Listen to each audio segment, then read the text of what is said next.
Assalamualaikum warahmatullahi wabarakatuh.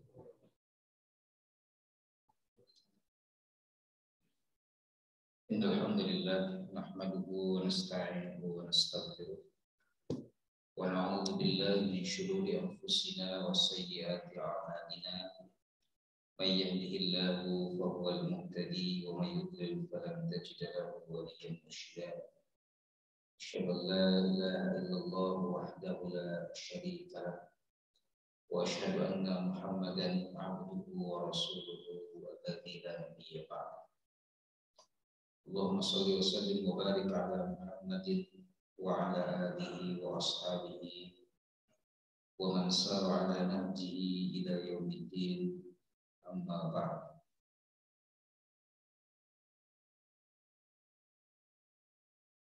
Alhamdulillah, puji syukur kepada Allah Subhanahu wa taala, kita kembali dipertemukan pada kesempatan pagi hari ini dalam keadaan sehat walafiat. Tak lupa salawat dan salam semoga senantiasa tercurahkan kepada Rasul kita Nabi Muhammad SAW, kepada keluarganya, para sahabatnya, dan seluruh umatnya yang senantiasa istiqomah dalam menjalankan ajaran-ajaran. Khadiman rahimakumullah,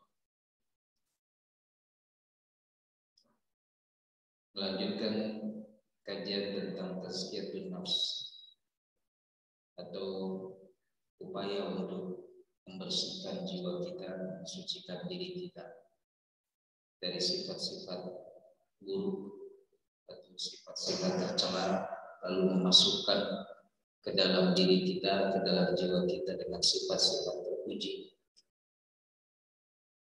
Pada kesempatan pagi hari ini, tema yang diberikan tentang upaya kita untuk menghilangkan atau menangani kesombongan yang ada dalam diri kita masing-masing.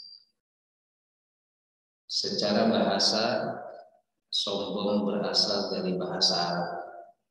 Ya, asalnya itu dari kata takabbar, ya takabbaru takabburan.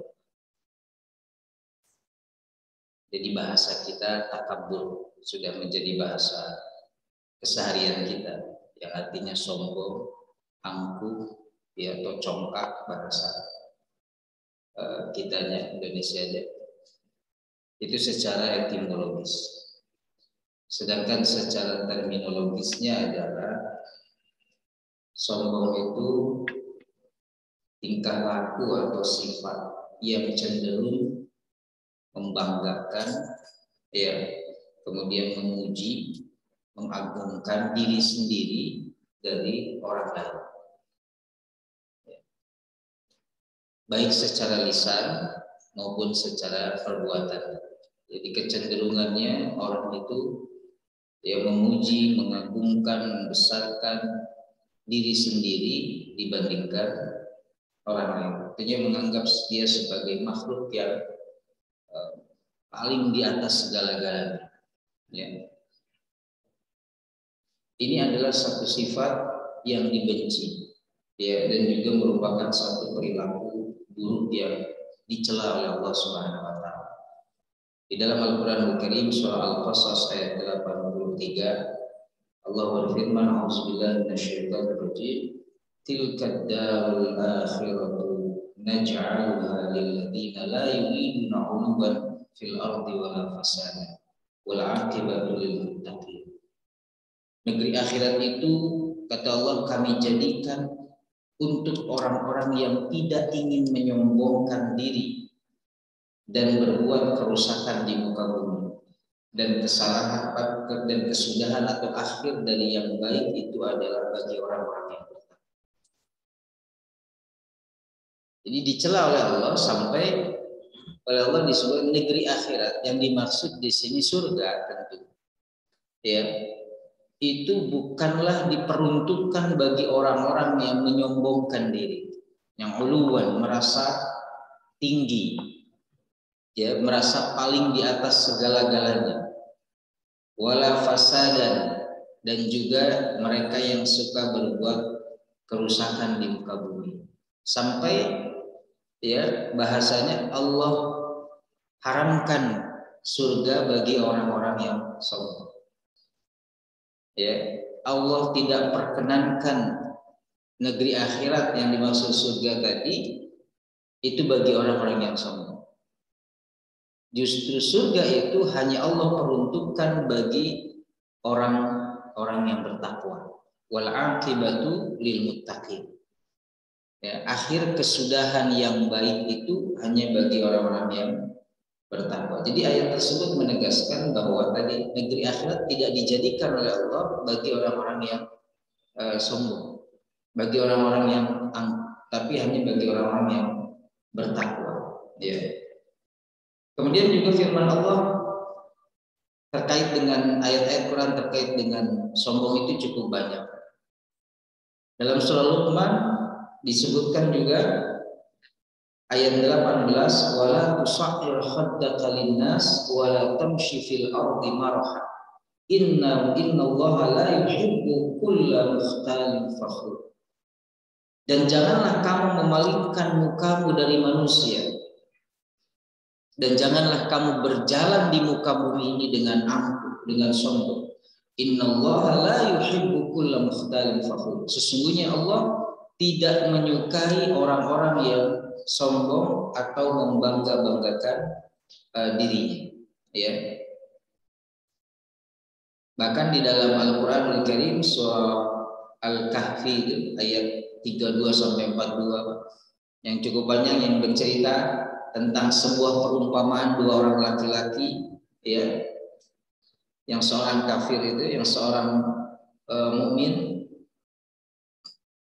Yang kafir ini merasa bangga dengan kebunnya, kan gitu, ya, dengan hasilnya. Jadi kemudian dia merasa bahwa itu semua adalah miliknya, sehingga dengan sombongnya ia berkata kepada temannya yang mukmin itu bahwa hartaku lebih banyak daripada hartamu. Ya. Ayatnya panjang dari ayat 32 sampai 42, 11 ayat. Jadi yang kafir ini merasa hasil kebun saya, hasil dari ladang saya ini adalah milik saya, lalu kemudian lebih banyak daripada milik kamu. Ya. Lalu kemudian di sini disebutkan juga pengikutku lebih banyak, keluargaku lebih banyak, hartaku, pembantu-pembantuku itu juga lebih banyak daripada yang kau miliki.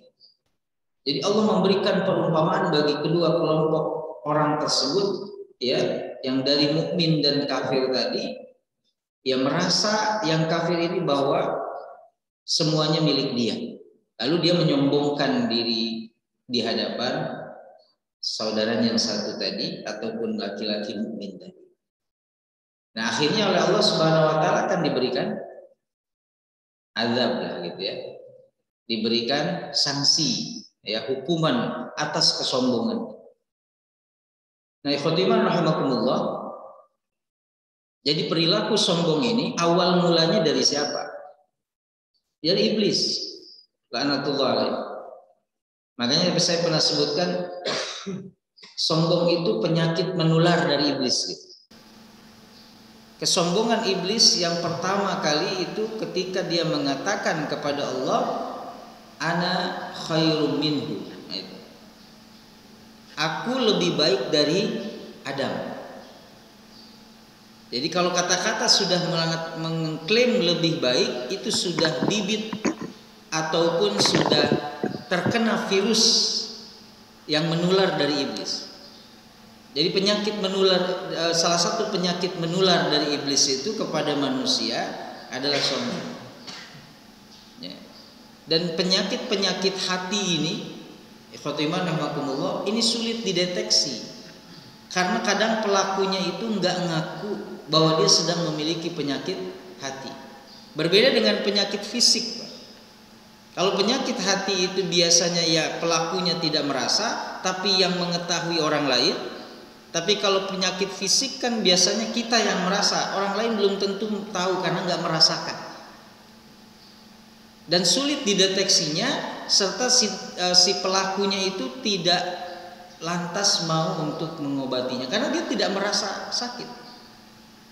Ya, kalau dokter kan insya Allah siapapun datang, dok periksa tensi saya, dok periksa gula darah saya, periksa asam urat saya, dia merasa. Kenapa? Karena dia mengalami sakit lah karena asam uratnya, ya, kemudian karena gula darahnya dia lesu, lemas terus, kemudian karena tensinya yang tinggi, ya, dia sering mengalami sakit gitu ya, mungkin di kepala dan lain sebagainya. Ini dirasakan lalu biasanya orang yang punya penyakit fisik bersegera untuk mengobatinya, datang. Nah sekarang kalau penyakit hati seperti sombong ini susah, ya, susah untuk dideteksinya dan susah untuk diakui gitu, atau bahkan segera pergi ke siapa untuk mengobatinya. Ya, datang misalnya ke saya, Ustaz tolong tensi sombong saya, nggak ada gitu. Ya, karena memang penyakit yang seperti ini sulit dideteksi dan orang atau pelakunya itu nggak pernah mau merasa bahwa dia sedang mengalami penyakit sombong. Ketika iblis mengatakan kepada Allah, ana khairum minhu, ini sudah cikal bakal. Aku lebih baik dari Adam. Bahkan oleh iblis ditambahkan lagi, khalaqtani min narin wa khalaqtahu min tin. Kenapa aku lebih baik dari Adam ya Allah? Karena engkau menciptakan aku dari api, sedangkan engkau menciptakan Adam dari tanah. Nah ini nanti yang kemudian salah satu penyebab sombong adalah banyak ya penyebab sombong, diantaranya adalah masalah fisik kan gitu. Nah dari unsur kejadian ini iblis merasa saya lebih baik karena api lebih baik dari tanah, ya. Padahal dari dulu api biasa aja, maksudnya harganya nggak naik-naik gitu ya. Kalau tanah kan naik terus ya. Ya. Nah iblis mengatakan ana khairum minhu. Yang menyebabkan iblis tidak mau ketika Allah perintahkan usjudu li Adama, sujudlah kalian kepada Adam, dari situ para malaikat maksudnya juga, dan iblis sekaligus. Fasajadu, semuanya sujud illa iblisa, kecuali iblis, aba wastakbara. Iblis menolak dan bersikap sombong. Penolakannya saja sudah sombong, ditambah lagi dengan statement, jadi nolak perintah Allah saja itu sudah sombong. Makanya sombong itu kepada Allah, kepada Rasulnya, kepada sesama manusia. 3 objek kesombongan, ya. Kepada Allah bentuknya apa? Ya menolak perintah Allah, itu adalah bentuk dari kesombongan. Tidak mau melaksanakan perintah Allah, apapun alasannya, itu bentuk kesombongan. Karena menolak, ya. Rasulullah pernah bersabda, kullu ummati dakhalal jannah illa man aba. Setiap umatku itu pasti masuk surga kecuali yang enggan, yang menolak. Loh, kok masih ada yang nggak mau masuk surga kan gitu? Heran para sahabat. Ya. Ini durhaka kepada sombong kepada Rasul yang hadis ini. Yang masuk surga itu yang melaksanakan perintahku, sunnahku, kata Rasulullah. Yang enggan masuk surga yang tidak melaksanakan ajaranku, sunnahku. Nah itu yang disebut menolak. Jadi sombong kepada Allah, menolak perintahnya, ya. Sombong kepada Rasul juga kemudian enggan mengikuti sunnah-sunnahnya. Sombong kepada sesama manusia, tadi merasa diri lebih tinggi, seperti halnya ketika iblis merasa lebih baik daripada Adam, karena dia diciptakan oleh Allah dari dari api, sedangkan Adam dari tanah.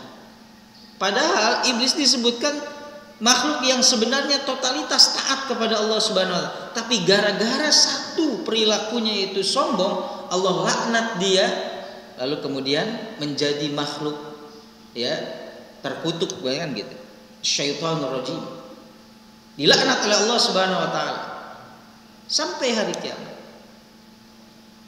Karena ucapan iblis tadi, ana khairum minhu, ditambah lagi khalaqtani min narin wa khalaqtahu min tin. Ya. Aku lebih baik dari Adam, engkau menciptakan aku dari api, sedangkan engkau hanya menciptakan Adam dari tanah. Dia merasa dari unsur kejadiannya itu lebih baik dari Adam, sehingga enggan ya untuk sujud kepada Adam atas perintah Allah tentunya. Jadi menolak perintah Allah. Ya, makanya ketika para sahabat ya Rasulullah bersabda kepada para sahabat bahwasanya tidak akan masuk surga seseorang yang dalam hatinya ada sebesar zarah sekalipun kesombongan. Lalu para sahabat mengatakan, ya Rasulullah, kami suka pakai pakaian yang bagus, kami suka pakai sandal atau sepatu atau khuf dulu yang bagus ya. Kata Rasulullah, innallaha jamilun yuhibbul jamal. Sesungguhnya Allah Maha Indah, menyukai keindahan. Para sahabat hanya ingin menguatkan, menegaskan, apakah kalau orang pakai baju bagus, sendal bagus itu dikategorikan sombong dan tidak akan masuk surga? Kata Rasulullah, Allah mencintai Allah itu Maha Indah dan mencintai keindahan. Sombong yang sebenarnya adalah, kata Rasulullah, al-kibru batarul haqqi wa ghamtun nas. Sombong adalah batarul haq, menolak kebenaran. Nah ini tadi ya, menolak perintah Allah, menolak perintah Rasul, atau kebenaran yang disampaikan oleh sesama manusia yang jelas itu adalah yang hak dari Allah Subhanahu wa taala dan Rasulnya, lalu kemudian manusia menyampaikan itu, dia menolak, maka itu ciri kesombongan. Wa ghamtun nas, dan ciri kesombongan yang kedua adalah meremehkan, menganggap rendah, menganggap hina manusia yang lain.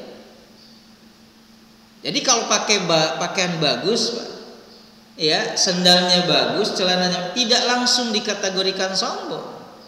Karena Allah Maha Indah, mencintai keindahan, kerapihan, ya.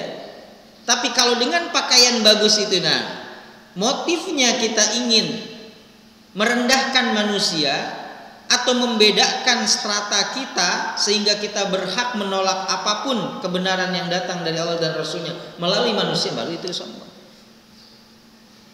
Jadi kalau bapak pakai baju bagus, ya, pakaian yang bagus, tidak langsung dikategorikan sombong banget dia gitu. Tidak. Ya. Kalau niat bapak ingin menampakkan nikmat dari Allah Subhanahu wa taala, ya wajar bapak punya penghasilan, ya, maka tampakkanlah penghasilan yang rizki yang Allah titipkan kepada kita berupa rapinya, apalagi ada perintah dari Allah Subhanahu wa taala, ya, khuzu zinatakum inda kulli masjidin. Pakai perhiasan, dalam arti perhiasan itu pakaian yang bagus, yang layak, ya, yang rapi setiap kalian ke masjid gitu kan. Jangan sampai ke masjid itu pakaiannya buat pakaian tidur misalkan, ya. Tapi pakai pakaian bagus, kemudian disunahkan memakai wangi-wangian, ya, ke masjid itu, sehingga memang ada semangat dalam beribadah. Nah itu tidak dikategorikan sombong, karena kesombongan itu kemudian lahir dari hati ketika dia merasa dia lebih baik, pakaiannya lebih mahal, lebih bagus dari yang lain, sambil meremehkan kepada yang lain. Tapi selama dia mensyukuri bentuk syukur nikmat Allah Subhanahu wa taala, itu tidak termasuk sombong, kata Rasulullah. Nah, jadi ikhwatiman rahimakumullah, penyakit sombong yang pertama kali dilakukan itu adalah oleh iblis. Dan itu menular, salah satu penyakit menular, virus yang menular, ya, yang tercela tentunya, yang jelek itu adalah virus kesombongan dari iblis. Apa saja kemudian yang membuat orang sombong? Ya, kesombongan itu sebenarnya tidak lepas dari 3 unsur. Pertama, sesuatu yang disombongkannya. Yang kedua, objek dia sombong kepada siapa? Ya. Dan yang ketiga, motif dari untuk apa dia sombong. Ya. Ini tidak pernah lepas dari ini. Yang pertama adalah sesuatu yang disombongkan. Apa saja penyebab kesombongan? Banyak, ya. Pertama tadi seperti iblis, unsur kejadian. Masanya masalah fisik, ya. Sehingga Rasul menegaskan di Haji Wada, tidak ada keutamaan atau kemuliaan orang Arab ataupun non Arab kecuali takwanya. Ini untuk menegaskan bahwa supaya tidak ada memicu kesombongan dari sisi fisik. Ya. Jadi sama, Pak. Apalagi kita manusia ini diciptakan dari bahan dasar yang sama. Apa yang patut kita sombongkan? Kita diciptakan dari setetes air yang hina. Setetes air ini orang nggak ada yang jijik gitu, Pak. Coba kena baju kita jadi najis, kita harus bersihkan, kemudian bau, ya, sama semuanya, ya. Jadi apa yang patut disombongkan? Kalau bahan dasar kita diciptakan oleh Allah itu dari setetes air yang hina, ataupun tadi dari bahan dasar tanah yang, ya, tanah, gitu ya. Sedangkan posisi tanah itu selalu ada di bawah, diinjak. Kita berasal dari tanah dan nanti kembali juga ke dalam tanah. Apa yang patut disombongkan? Kita boleh sombong, Pak, kalau kita bisa, kalau Bapak meninggal bisa masuk ke liang lahat sendiri. Bisa nggak, Pak? Kalau Bapak meninggal bisa masuk ke liang lahat sendiri. Kebayang nggak ada yang meninggal di sini, ya, gitu, keluar sendiri loncat-loncat. Kalau ke TPU Jatisari kemudian gali sendiri, nah, itu baru boleh sombong. Apa yang patut kita sombongkan? Sebanyak apapun kendaraan Bapak, saya belum pernah lihat di garasi Bapak ada keranda pribadi. Ada yang punya? Ada yang punya? Padahal itu murah harganya kan gitu dibanding mobil Bapak. Tapi saya lihat di rumah yang paling besar sekalipun di garasinya tuh nggak ada. Ini punya siapa keranda ini? Oh, saya pribadi. Enggak. Semuanya pasti pakai dari masjid gitu kerandanya. Dan bekas orang. Nggak ada yang kemudian saya kerandanya khusus nanti. Sehingga tidak ada yang patut disombongkan dari sisi dasar kejadian, bahan dasar penciptaan. Fisik biasanya. Ya, itu jadi pemicu kesombongan, penyebab kesombongan. Apalagi ilmu, ya. Seseorang diberikan ilmu oleh Allah Subhanahu wa taala, itu amanah, itu titipan. Ilmu itu benar-benar rizki, Pak. Makanya setiap kita mau belajar dianjurkan oleh Rasulullah SAW membaca doa, menuntut ilmu, mencari ilmu. Rabbi zidni ilman warzuqni fahman. Rizki ilmu itu. Ya Allah, tambahkan kepadaku ilmu dan berikan aku karunia atau rezeki berupa faham gitu ilmunya. Ya. Jadi ilmu kemudian faham itu adalah rezeki dari Allah Subhanahu wa taala. Tidak ada yang kemudian dilahirkan oleh Allah dalam kondisi sudah berilmu. Tidak, wallahu akhrajakum min butuni ummahatikum la ta'lamuna syai'a, kata Allah. Dan Allah mengeluarkan kalian dari rahim ibu-ibu kalian itu tidak mengetahui apapun. Tapi biasanya orang kemudian dengan ilmu yang dimilikinya, dengan gelar yang berderet gitu, timbul kan kesombongan. Timbul kesombongan. Kalau tadi fisik, menghinakan bentuk fisik orang lain, ya, bentuk fisik saudaranya, maka Rasulullah melaknat atau melarang, mengharamkan seseorang memanggil atau melaknat saudaranya dengan sebutan yang tidak baik, terutama kepada fisik. Wala tanabazu bil alqab. Jangan suka ngasih gelar yang mencela dan menghina fisik dari seseorang. Ya, karena Allah sudah menciptakan kita fi ahsani taqwim, sebaik-baik bentuk. Siapa yang bisa menciptakan dengan bentuk yang faida sawaitu proporsional gitu Pak? Proporsional. Hidung lubangnya ke bawah Pak. Bagaimana kalau lubangnya ke atas? Kita sibuk kalau musim hujan, bukan cuma betulin genteng bocor, ini nutupin hidung kita supaya air hujan tidak masuk. Ya. Lalu oleh Allah dibuatlah mata dengan bulu matanya. Yang ini dengan alisnya juga sebagai sensor. Mohon maaf, alis ini punya sensornya. Ketika ada air, ya netes begitu ngalir berjalan sampai ke alis itu, kita refleks menyeka. Ya, makanya kemudian tidak boleh alis ini dicukur habis ya. Karena dia ini sensor, Pak. Ya. Mata ada bulu mata, itu bulu mata pun sensor. Ada debu, refleks dia menutup dan menjaga, memelihara mata kita dari debu yang masuk. Ya. Segini ini sudah ciptaan Allah yang luar biasa. Kita tambahin dengan bulu mata anti badai misalnya, yang panjang gitu. Kalau ada badai, bulu matanya jangan kuat karena anti badai. Kemudian juga apa? Alisnya dipotong habis. Ini sensor ya. Coba aja refleks kita, ya. Sehingga tidak boleh kita mencela, menghina atau bahkan menyombongkan diri dari sisi fisik. Nabi Yusuf yang orang paling tampan ya. Para ulama kemudian disebutkan 1/4 ketampanan penduduk bumi ada di Yusuf. Ada juga yang berpendapat setengahnya itu ada di Yusuf. Itu tidak pernah beliau menyombongkan dengan ketampanannya, ya, kegantengannya, kegagahannya. Kenapa? Karena sadar bahwa fisik ini karunia dari Allah Subhanahu wa taala. Yang ini sifatnya temporal, sementara.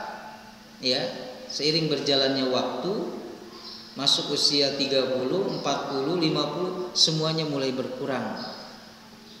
Ya. Fungsi dari organ kita berkurang. Mata kita makin lama makin kabur penglihatan, nggak jelas lagi, Pak. Usia 50 ke atas udah perlu kacamata gitu.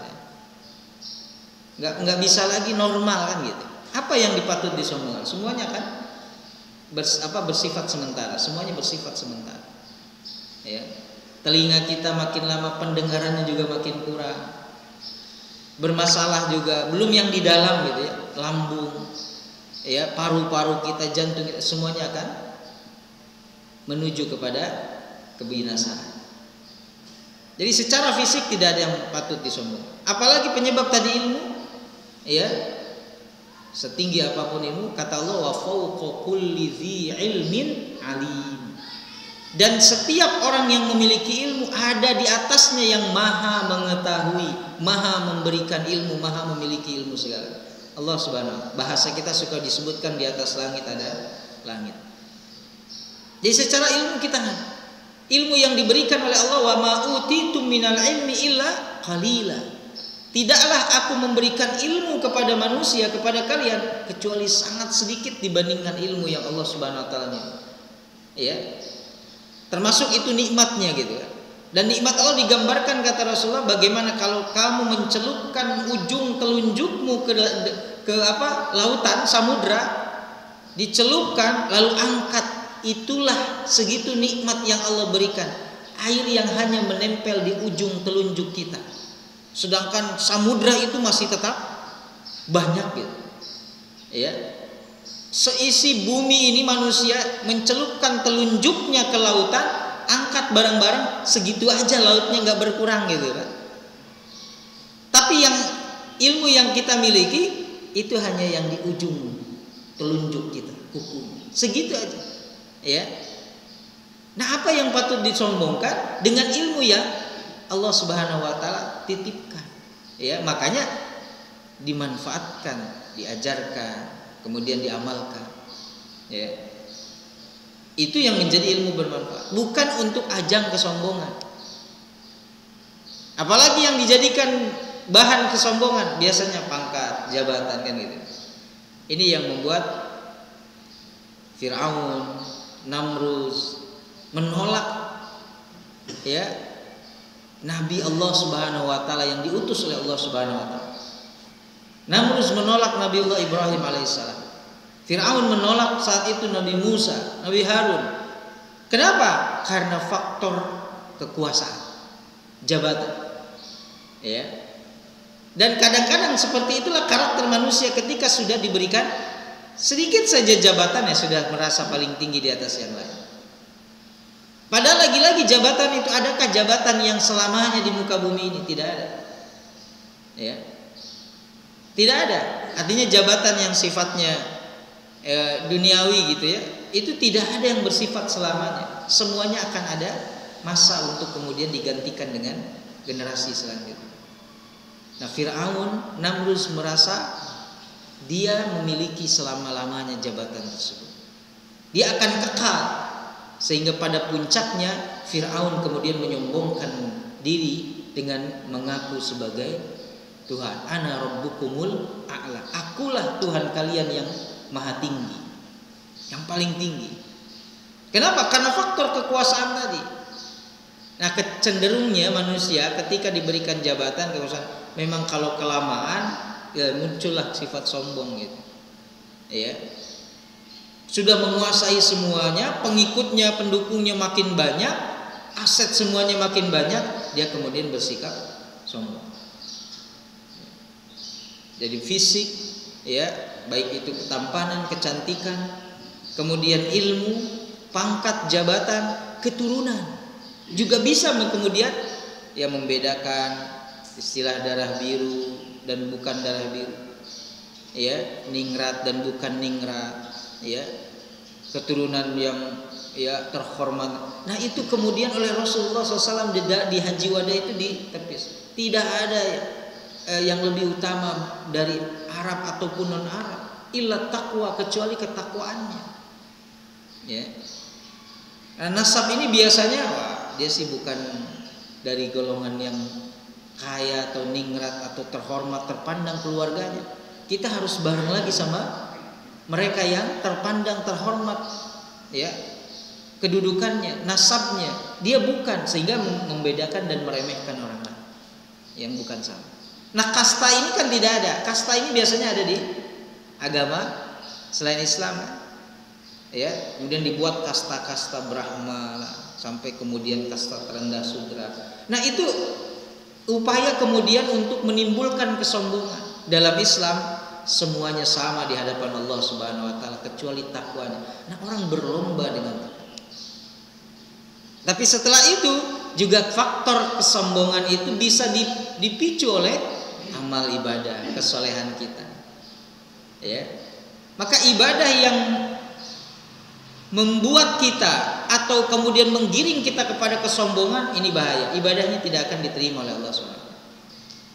Ya. Ibadah yang kemudian menggiring kita untuk merasa lebih baik dari orang lain, merasa lebih soleh dari orang lain, ini bahaya.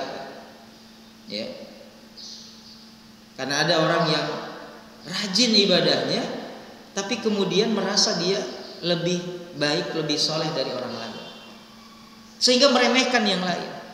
Ya, bangun malam tahajud, dia merasa cikal bakal kesombongan itu kan dari ujubnya. Kalau sombong itu ada objeknya, yaitu orang lain atau Allah dan Rasulnya. Tapi kalau ujub itu merasa diri sendiri saja lebih baik, walaupun tidak ditampakkan kepada orang lain, itu sudah cikal bakal kesombongan yang disebut dengan ujub, merasa kagum, merasa takjub gitu. Ya. Bapak sholat malam jam 3, Allahu Akbar, terselip dalam hati itu kemudian kayaknya sekomplek ini saya aja yang sholat malam. Ya, lihat tetangga, rumah tetangga masih pada gelap. Ya mungkin saja mereka memang sholatnya itu untuk menghadirkan kehusyuan, nggak dinyalain lampunya, Pak. Ya, lebih bagus di gelap. Tapi kita merasa Tidak sombong karena memang kita tidak memperlihatkan itu kepada orang lain, tapi terselip kemudian dalam hati kita ujub tadi. Ya. Atau kemudian kita saum sunnah, memang nggak ngomong ke orang, tapi dalam diri saja itu sudah merupakan sifat tercela. Saya aja yang cuma puasa sunnah ini kayaknya, yang lain pada nggak puasa. Nah, walaupun dia nggak obrolkan itu kepada orang lain, itu sudah cikal bakal kesombongan. Nah, ini yang patut kita hati-hati. Amal soleh, amal ibadah pun, kesolehan pun bisa jadi alat kesombongan. Ya, merasa diri lebih soleh dibandingkan yang lain, merasa diri lebih dekat dengan Allah dibandingkan yang, sehingga kemudian kita lebih sering bukan membimbing, mengajak orang untuk juga sama-sama soleh, tapi lebih banyak memvonis orang ini nggak soleh, orang ini nggak pernah sholat dan lain sebagainya. Ya, padahal harusnya dia mengajak kepada kesolehan yang disebut amar ma'ruf. Ayo bareng-bareng. Ya. Seperti panggilan adzan, semuanya mengajak hayya 'alas shalah, hayya 'alal falah. Mengajak untuk sholat bersama-sama bareng kita sholat dan mengajak kepada kebahagiaan. Nah, orang yang tidak sombong adalah orang yang senantiasa mengajak kepada kebaikan. Supaya apa? Menguatkan dia untuk selalu baik. Masuk surga sendirian nggak rame kan Pak? Ya. Tapi kadang-kadang kita suka meremehkan orang. Datang ke masjid, kok cuma segini jamaahnya, berarti kita aja nih yang ahlul jannah misalkan gitu. Yang nggak ke masjid ini bukan ahli surga. Nah ini muncul, sudah mulai gitu. Benih-benih kesombongan ini kalau dibiarkan lama-lama benih ini makin mengganas, makin bahkan bisa menularkan kepada yang lain. Jadi fisik, ilmu, kemudian juga harta bisa juga. Ya, pangkat jabatan, harta juga. Padahal semua ini faktor-faktor yang kita sombongkan itu semuanya titipan dari Allah Subhanahu wa taala. Harta sebanyak apapun, Mbak, apa yang patut kita sombongkan? Ya. Karena tetap saja kita kaya, tapi mungkin di RT kita aja. Begitu kita lihat ke RT yang lain, ke tempat yang lain, komplek yang lain, ternyata masih ada. Apa yang patut disombongkan? Ya. Innaka lan takhriqal jibala wa lan tablughal wa innaka lan takhriqal arda wa lan tablughal jibala tul.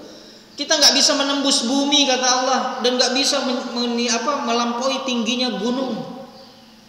Apa yang patut disombongkan? Apakah kita bisa menembus bumi ini? Ya. Apakah kita bisa menaklukkan tingginya atau lebih tinggi dari gunung? Tidak. Ya. Maka khotimah rahimakumullah, harta yang kita miliki pun bisa menjadi pemicu kesombongan. Apa saja? Ya, uang lah, kendaraan, rumah, gitu ya, aset-aset kita sombongkan. Nah, kemudian ini akan menutup kita untuk menginfakkan harta kita di jalan Allah SWT. Karena tadi sombong. Setelah sombong, kemudian penyakit selanjutnya kan dia tidak mau menginfak, artinya pelit jadinya. Karena tidak ingin hartanya berkurang. Kalau berkurang nanti kemudian apalagi yang bisa saya sombongkan kan? Ya. Padahal kita lahir nggak bawa harta, pakaian pun nggak ada, ya. Dan meninggal pun kita nggak bawa harta.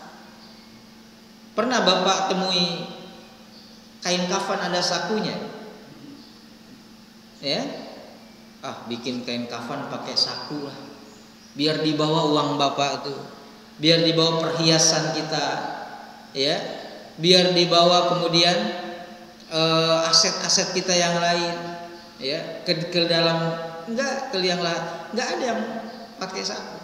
Sekaligus juga harta itu sudah milik ahli waris kita. Jadi enggak ada yang dibawa sedikit pun sama sekali. Ya. Maka faktor-faktor ini kenali apa saja tadi yang bisa dijadikan kesombongan, ya, selain fisik kita, ilmu kita, jabatan kita, harta kita, nasab kita, bahkan kesolehan kita, artinya amal ibadah kita maksudnya, itu bisa menjadi pemicu kesombongan. Nah ini kita harus deteksi dulu, Pak. Ya, harus kenali dulu, sehingga bisa menghindarkan kita dari sifat tercela ini, sifat sombong. Kalau iblis awalnya karena merasa lebih baik dari unsur penciptaan, lalu kesananya merembet, akhirnya dia merasa lebih baik segalanya dari Adam dan keturunannya. Ketika kemudian oleh Allah divonis iblis sebagai makhluk yang dilaknat oleh Allah, iblis kemudian sudah memproklamirkan peperangan dengan Adam dan keturunannya. Ya, fabima aghwaytani la'aqudanna lahum siratal mustaqim. Karena engkau telah memvonis aku sesat ya Allah, maka aku akan sesatkan hamba-hambamu dari jalan yang lurus. Ya. Akan aku datangi mereka dari depan, dari belakang, dari kanan, dari kiri, dan kau akan mendapati mereka sedikit sekali yang bersyukur kepadamu. Ya, artinya kebanyakan dari mereka akan kufur kepada. Nah, ini kenapa dendamnya iblis? Ya, kenapa Adam, ya, makhluk kemarin sore istilahnya, tiba-tiba iblis disuruh oleh Allah untuk sujud. Sudah gitu penciptaannya juga dari bahan tanah, sedangkan iblis dari api. Ya, ini juga sama dalam amal saleh, dalam dakwah itu suka ada melecehkan. Dia siapa dia? Ya, saya ini yang membangun masjid ini dari awal, membina dan lain sebagainya. Tiba-tiba ada generasi baru yang datang yang ikut serta ingin memakmurkan masjid, kita kemudian bersikap sombong dan meremehkan mereka. Nah, ini harus hati-hati. Ya. Karena nggak akan selamanya kita di muka bumi. Nah, itulah karena faktor penyebab kesombongan seseorang, karena dia merasa apa yang dimilikinya itu adalah kekal. Tadi ketampanan, kecantikan merasa kekal, maka dia seolah-olah patut sombong. Yang kedua, ilmu yang dia miliki itu kekal seolah-olah, maka dia seolah berhak untuk sombong. Ya. Kemudian jabatan merasa kekal, dia berhak untuk sombong. Demikian juga apa? Harta, merasa dia kekal memilikinya, lalu dia merasa patut untuk sombong. Keturunan, dia selalu merasa keturunan dia lebih baik, dia termasuk keturunan yang terbaik, yang paling dihormati, maka dia kemudian sombong. Amal ibadah pun dia merasa yang terbaik. Ya. Lalu kemudian dia melecehkan orang yang belum bisa beramal saleh. Bukannya mengajak, ya, tapi mengejek mereka, mencela mereka, sehingga kemudian orang juga nggak mau jadinya mengamalkan itu. Kenapa? Karena lebih dulu diejek, dicela oleh kita. Ya. Nah, ikhwatiman, itu faktor-faktor penyebab kesombongan yang harus kita deteksi dulu. Ya, apa itu sombongnya?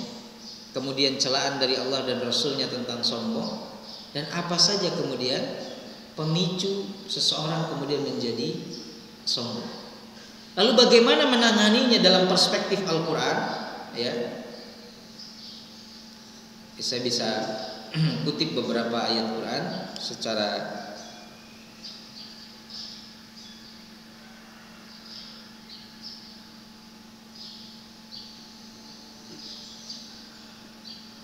baik. Yang pertama, ikhwatiman rahimakumullah, penanganan sifat sombong dalam perspektif Al-Quran. Kita harus tahu dulu dari ayatnya. Pertama tadi dalam Al-Quran surah Al-Hadid ayat 23. Kata Allah, likaila ta'sau 'ala ma fatakum wa la tafrahu bima atakum. Innallaha la yuhibbu kulla mukhtalin fakhur. Agar kamu tidak bersedih hati terhadap apa yang luput dari kamu, dan tidak pula terlalu gembira terhadap apa yang diberikan oleh Allah kepadamu, dan Allah tidak menyukai setiap orang sombong dan membanggakan diri. Ya. Beberapa tafsir menyebutkan ayat tersebut menegaskan kepada manusia agar tidak berlaku sombong dengan cara apa? Jangan terlalu bergembira terhadap apa yang diberikan Allah kepada kita. Ya. Itu cara penanganannya. Tadi jangan terlalu gembira dengan ketampanan yang Allah berikan, kecantikan yang Allah berikan, ya, ilmu yang Allah titipkan, harta juga yang Allah titipkan, termasuk jabatan dan kesolehan. Karena orang itu bisa melaksanakan amal saleh, bisa beribadah, itu adalah bimbingan Allah, taufik dari Allah Subhanahu wa taala. Sehingga pintu taufik ini bisa ditutup oleh Allah Subhanahu wa taala. Ya, bisa ditutup. Imam Syakik bin Ibrahim, apa saja yang bisa menutup pintu taufik dari Allah sehingga kita nggak bisa beramal soleh? Maksudnya kita sholat Pak, tapi nggak menikmati sholat kita. Dan sholat kita itu nggak ada efeknya dalam kehidupan kita berupa tanha anil fahsyai wal munkar. Masih saja berbuat keji, masih saja berbuat kemungkaran walaupun kita sholat. Berarti sholatnya ini nggak diberi taufik oleh Allah Subhanahu Wa Taala sehingga tidak membuka hati kita untuk bisa menerapkan nilai-nilai ibadah sholat dalam kehidupan keseharian kita. Kita tilawah tapi nggak menikmati tilawah kita. Al-Quran itu nggak menyatu dalam kehidupan kita. Dalam sikap, perilaku, ucapan kita tuh nggak mencerminkan. Hanya sampai kepada ujung lidah tenggorokan kita saja. Bacaan kita itu. Maka kata Imam Syakib bin Ibrahim, ughliqa babut taufiqi anil khalqi min sittati asya'in. Ditutupnya pintu taufik dari seorang hamba itu karena 6 perkara. Yang pertama kata beliau, istighlalu bin ni'mati an syukriha. Kita sibuk mencari nikmat Allah, karunia Allah, tapi lupa mensyukurinya. Sombong. Ya kan? Lupa mensyukuri ataupun tidak merasa ini adalah nikmat dari Allah sehingga tidak mensyukurinya, dia sombong. Walaupun dengan alasan kan perintah Allah kita harus mencari karunia Allah, nikmat Allah. Iya, tapi karena sibuk mencarinya, lupa yang esensinya adalah syukurnya. Esensi dari nikmat Allah itu mensyukurinya. Dan syukur yang tertinggi adalah mentauhidkan Allah Subhanahu Wa Taala dalam semua tindak tanduk perbuatan kita. Itu kata beliau. Yang pertama itu sibuk mencari karunia Allah sampai lupa mensyukuri nikmat Allah. Sibuk cari uang, cari harta, kekayaan, sehatnya, tapi lupa mensyukurinya. Dengan bentuk apa? Ya mensyukuri harta yang Allah titipkan, ya kita belanjakan di jalan Allah sesuai yang Allah ridhoi, yang Allah kehendaki. Sehatnya kita gunakan untuk ibadah kepada Allah, ya. Ilmunya juga kita amalkan dan seterusnya. Itu nikmat Allah.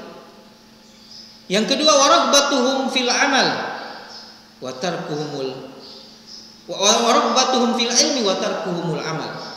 Semangat mencari ilmu tapi meninggalkan amal. Karena buah dari ilmu itu adalah amal, mengamalkannya. Ya, maka ditutup pintu taufik oleh Allah Subhanahu wa taala. Kemudian yang ketiga, wal musara'atu ila dzanbi wa ta'khirut taubah.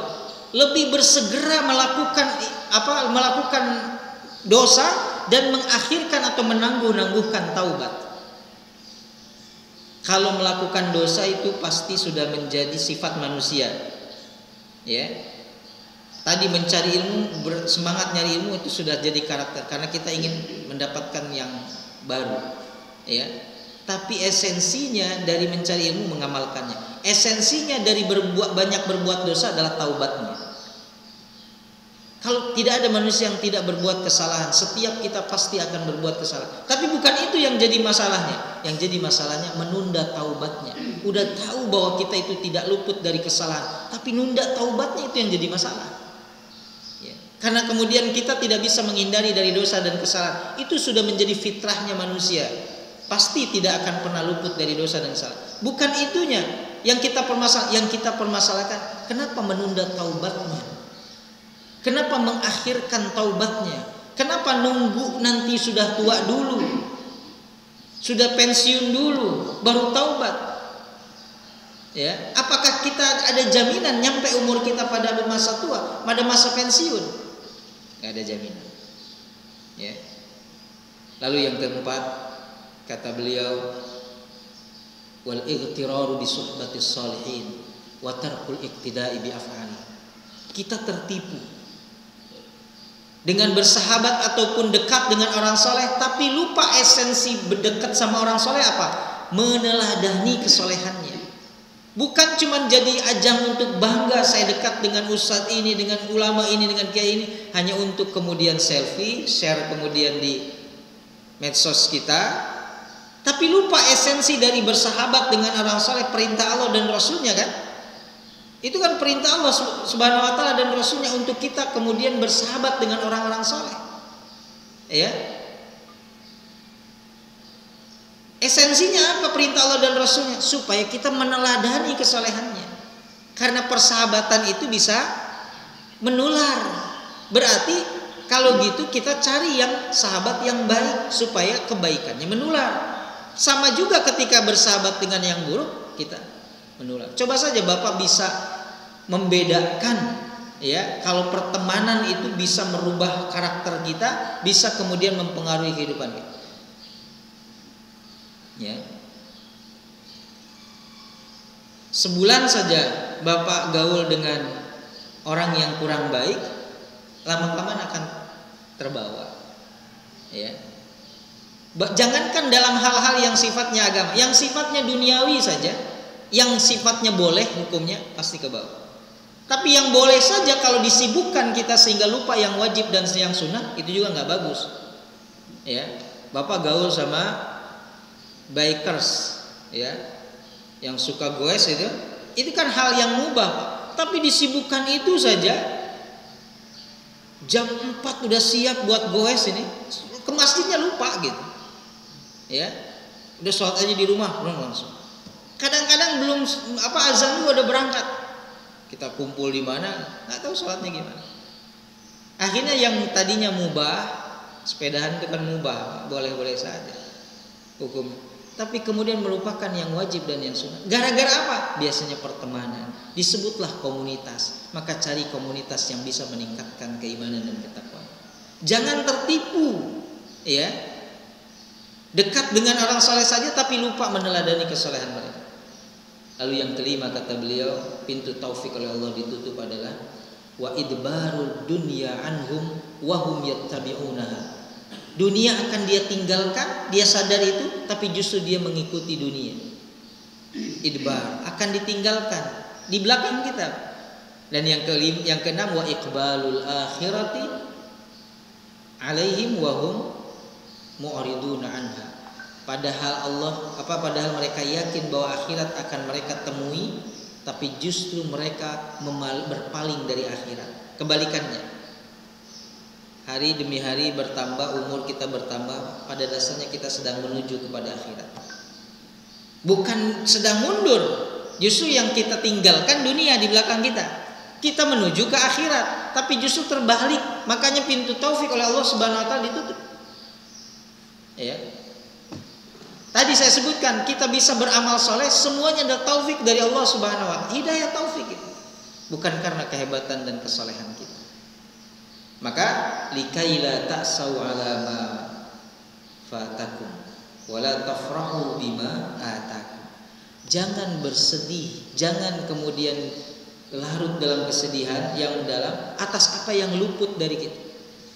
Satu saat kecantikan, ketampanan kita akan berkurang.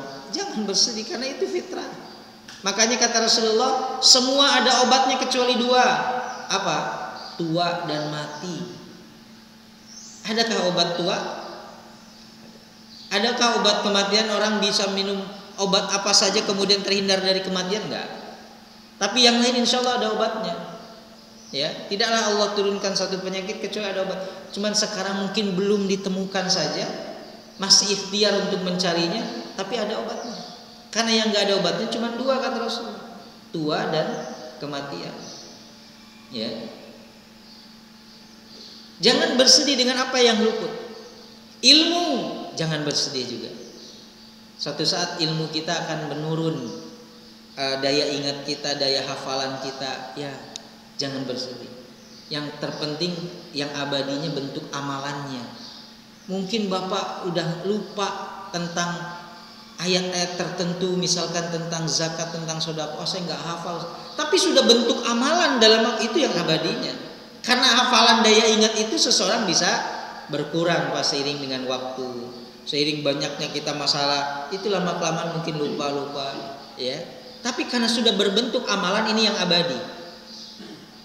Kalau Bapak ditanya mana ayat tentang tahajud, nggak hafal Ustaz. Tapi Bapak mengamalkan sudah dalam bentuk amalan gitu. Nah itu yang sudah bagus. Tidak selalu hafal misalkan, tapi sudah dalam bentuk amalan. Mana buktinya dalil larangan sombong?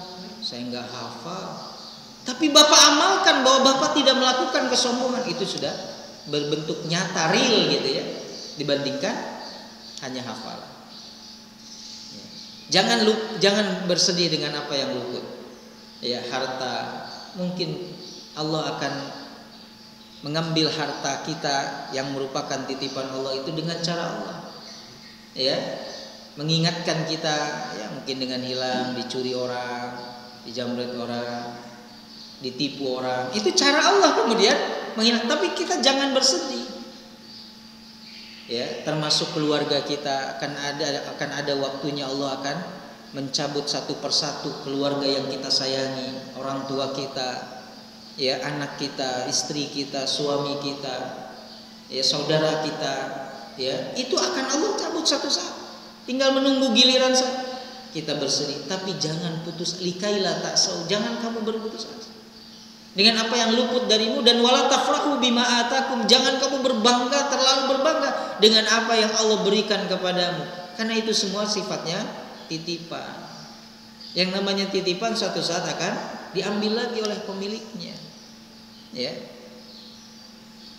Ketika Abu Talha pulang, anaknya itu kan sudah meninggal. Ini gimana caranya istrinya? Akhirnya istrinya ya disediain dulu makanan. Ya, kalau sudah makan malam, maaf mereka kemudian melakukan hubungan suami istri. Setelah besoknya kemudian baru disampaikan, ya apa yang kita miliki adalah titipan wahai Abu Talha. Betul. Bagaimana kalau suatu saat titipan itu diambil balik oleh pemiliknya? Ya kita harus ridho. Oh, kalau begitu anakmu sudah diambil oleh pemiliknya. Anak kita sudah diambil. Abu Talha ridho dan menceritakan itu kepada Nabi Muhammad. Dan Nabi Muhammad mendoakan semoga ya hasil dari hubungan suami istri kalian melahirkan generasi yang saleh. Dan itu terbukti diganti oleh Allah. Anaknya yang meninggal dunia. Ya. Ridho Abu Talha karena tidak merasa bersedih dengan apa yang luput darinya, dan juga tidak merasa bangga dengan apa yang dimiliki. Dia ikhlas, dia ridho. Ya. Allahu la yuhibbu kulla mukhtalin fakhur. Dan Allah Subhanahu wa taala tidak menyukai orang yang sombong dan juga membanggakan diri. Dalam surah Al-Mulk ayat 21 juga amman hadzal ladzi yarzuqukum in amsaka rizqah bal lajju fi utuwi wa nufur. Atau siapakah yang dapat memberimu rizki jika dia memohon rizkinya, jika dia menahan rizkinya? Bukankah bahkan mereka terus-menerus dalam kesombongan dan menjauhkan diri dari kebenaran? Siapa yang bisa memberikan rizki kepada kita apabila Allah menahan rizki kita, kan gitu? Ya, karena yang lain itu hanya wasilah. Lalu Allah tahan rizki kita, siapa yang bisa memberikan rizki kepada kita? Ya, contohnya, mohon maaf kalau bapak habis maksiat, bapak minum nggak? Makan. Contoh lah ini, tetap makan, bernafas mas. Habis maksiat saja Allah masih memberikan kita rizki. Ya, masa gara-gara satu maksiat itu kita meninggalkan Allah, lupa dengan nikmat-nikmat yang telah Allah berikan? Ya, mohon maaf, orang habis mencuri, minum nggak setelah itu? Minum, Pak. Haus kan, tegang, capek gitu ya. Habis maling, minum dia, makan dia, bernafas dia. Setelah kita bermaksiat saja Allah nggak meninggalkan kita gitu kan. Setelah bermaksiat saja Allah nggak meninggalkan, masih dikasih rizki kita. Ya, masih kita dikasih rizki kita. Minum itu kan rizki dari Allah. Air, makan itu rizki dari Allah. Makanannya banyak tapi sehatnya nggak ada, nggak bisa makan juga kita. Makanan banyak tapi lidah kita pahit, nggak bisa makan juga kita. Ya. Demikian juga sehatnya ada tapi makanan nggak ada, juga nggak bisa makan. Orang habis maksiat saja itu masih diberi rezeki. Masa kita dengan satu maksiat yang kita lakukan kita tinggalkan Allah, sedangkan Allah ya tidak pernah meninggalkan kita walaupun berkali-kali kita maksiat, kan gitu maksudnya. Berkali-kali kita maksiat Allah nggak pernah tinggal, tetap aja dikasih makannya, kasih minumnya, dikasih udara, nafas, oksigennya. Allah nggak tinggalkan. Gara-gara satu maksiat kita tinggalkan Allah misalnya. Ya.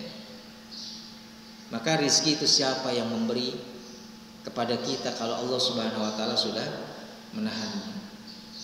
Dalam surah Al-A'raf ayat 36 juga walladzina kadzdzabu biayatina wastakbaru anha ulaika ashabun nari hum fiha khalidun. Dan orang-orang yang mendustakan ayat-ayat kami dan menyombongkan diri terhadapnya, mereka itu penghuni neraka, mereka kekal di dalam. Nah, ingatlah akhir kesudahan dari sombong. Apakah iblis berakhir di surga karena dia mengatakan ana khairum minhu, saya lebih baik darinya? Apakah kemudian oh iya iblis lebih baik dari semuanya, udah masuk surga? Enggak. Justru karena statement begitu iblis ashabun nar, ya, sebagai penghuni neraka yang kekal di dalam. Jadi tidak ada kesombongan yang berakhir kebaikan, ya. Tidak ada yang namanya kesombongan yang berakhir kepada kebaikan. Setiap kesombongan hanya berakhir kepada kebinasaan. Lihat Fir'aun, sombong berakhir kebinasaan. Lihat Namruz, sombong berakhir kebinasaan. Lihat Qarun, dengan hartanya sombong, berakhir kepada kebinasaan. Abu Lahab demikian juga, Abu Jahal berakhir kepada kesombongan. Ya, nggak ada yang bisa kekal, ya, karena kesombongannya. Tidak ada yang berakhir kebaikan dengan kesombongan. Semuanya akan berakhir kepada keburukan ataupun kebinasaan. Jadi ingat, untuk menghilangkan ataupun meminimalisir kesombongan kita, ingat ujung dan akhir kesudahan dari kesombongan itu ashabun nari hum fiha khalidun, menjadi penghuni neraka yang kekal di dalam neraka itu sendiri, ya. Dan tadi dalam surah Al-Isra ayat 37, wala tamshi fil ardi marha innaka lan takhriqal arda wa lan tablughal jibala tula. Dan janganlah engkau berjalan di bumi ini dengan sombong, sesungguhnya engkau tidak akan dapat menembus bumi dan tidak akan mampu menjulang tinggi ke gunung, menjulang tinggi melebihi gunung. Itu enggak akan. Kita enggak bisa menembus bumi, ya. Apa yang patut kita sombongkan? Sehingga dari ayat-ayat tersebut, ya, penanggulangan atau menangani kesombongan dalam perspektif Al-Quran. Ingatlah bahwa setiap yang kita miliki itu tidak akan kekal, ya. Maka tidak ada yang bisa kita sombongkan. Yang kedua, ingatlah akhir dari kesombongan itu tidak ada yang baik, tidak ada kebaikan dari kesombongan itu. Akhirnya pasti selalu kebinasaan, ya. Dan yang ketiga, bahwa manusia diciptakan oleh Allah dalam keadaan lemah. Dia tidak bisa menembus bumi, dia tidak bisa menjulang tinggi melebihi gunung sekalipun, itu nggak akan bisa, ya. Sehingga kita sadar bahwa kata Allah dalam hadis qudsinya bahwa sombong itu adalah pakaianku, selendangku, ya. Siapa yang mau pakai pakaianku, selendangku itu, maka aku bermusuhan dengannya. Ya bagaimana tidak, pakaian Allah dipakai oleh makhluk, gitu. Ya marah, ya. Dan nggak pantas kita menggunakan itu, hanya pantas dimiliki oleh Allah Subhanahu. Sehingga Allah punya nama Al-Mutakabbir, ya kan, Asmaul Husnanya itu Al-Mutakabbir, yang sombong, yang angkuh. Nggak apa-apa Allah sombong, angkuh, karena memang pemilik segalanya, kan, gitu, ya. Jadi kalaupun Allah angkuh, sombong, ya memang semuanya sifat isi dari alam semesta ini adalah milik Allah Subhanahu wa taala.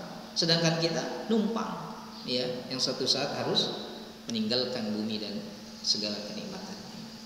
Ikhwatiman rahimakumullah, demikian mungkin yang bisa saya sampaikan pada kesempatan pagi hari ini. Mudah-mudahan tazkiyatun nafs kita kali ini bisa membersihkan diri kita dari sifat atau rasa sombong, ya, meminimalisir, ya, bahwa apa yang kita miliki tidak akan kekal, bahwa akhir dari kesudahan orang-orang yang sombong itu hanya kebinasaan, hanya penyesalan. Dan yang ketiga, kita semua diciptakan Allah dalam keadaan lemah, ya, sehingga tidak berdaya apapun.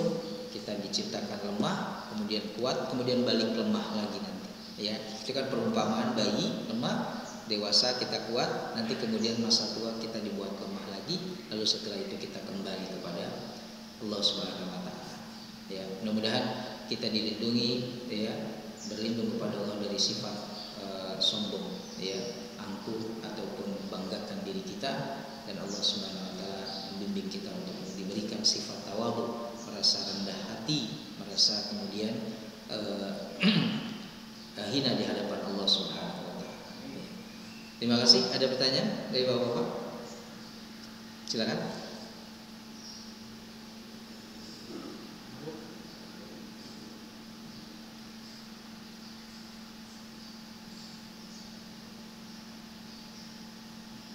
Baik, kalau tidak ada kita cukupkan pertemuan kita pada kesempatan pagi hari ini. Insyaallah mudah-mudahan kita dipertemukan kembali oleh Allah dalam keadaan sehat walafiat dan senantiasa berada dalam bimbingan Allah Subhanahu wa taala. Jazakumullahu khairan katsiran. Subhanakallahumma wa bihamdika asyhadu an la ilaha illa